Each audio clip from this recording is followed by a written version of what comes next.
Lord, I ask for your protection today. Panginoon, please give me always your protection. Sa gulo ng mundo ngayon, kailangan ko ang iyong proteksyon. Kailangan ko palagi nakasama kayo. Kailangan ko palagi ang inyong presensya. Alam ko na magiging okay ang lahat kapag kasama kita. Alam kong magiging okay ang lahat kahit gaano pa ito kabigat, kahit gaano pa ito kaproblemado. Ikaw ang magiging kakampi ko kahit sino pa ang gustong manakit at magpabagsak sa akin. Kahit sino pa ang gustong siraan ako, alam kong magiging maayos ang lahat kapag ikaw ang naging sentro ng aking buhay. Panginoon, please extend your love and protection sa aking pamilya. Samahan mo palagi sila. Samahan niyo po sila araw-araw. Huwag niyo po silang pababayaan. Huwag niyo pong hayaan na may mangyari sa kanilang masama. Samahan niyo po sila, Lord, araw-araw. Ilagay niyo po palagi sila sa ligtas na lugar. Give them the right direction. Lagi niyo po silang bigyan ng malinaw na pag-iisip.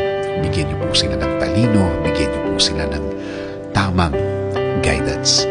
Kung kailangan man nila ng tulong, bigyan niyo po sila. Padalhan niyo po sila. Huwag niyo pong hayaan silang mag-isa. Lagi niyo po silang alagaan. Lagi niyo po silang samahan.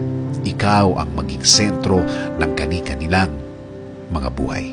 Ilayo mo po kami sa kahit na anumang virus, kahit na anumang sakit, kahit na anumang mga bagay na makakapagpahina ng aming katawan. Iiwas mo sila sa kahit na anumang uri ng sakit. At bigyan niyo din po ng proteksyon ng aming bayan. Ikaw na po ang bahala sa aming kapwa Pilipino. Bigyan niyo po sila ng pagpapala sa araw-araw na buhay nila. At Lord, maging ikaw ang kanilang kalakasan at ikaw ang maging sentro ng kanilang buhay. Itinataas po namin ang lahat ng aming problema at kinakaharap sa buhay namin ngayon. Patuloy kaming lalapit at laging kakapit sa inyo, Lord. At alam namin, Lord, na hindi mo kami pababayaan. At alam namin na hindi mo kami bibiguin. At sa dasal na ito, iniimbitahan po namin kayo, Lord, na patuloy niyong pasukin ang aming mga buhay. Kayo po ang gagawin naming sentro ng aming araw-araw. At alam namin na kapag kayo ang nilapitan namin, hindi kami mabibigo. Salamat sa inyong pag-aalaga at pagmamahal. Alam namin na kasama po namin kayo sa lahat ng pagkakataon, sa lahat ng oras at sa lahat ng kaganapan sa aming buhay. In Jesus' name we pray.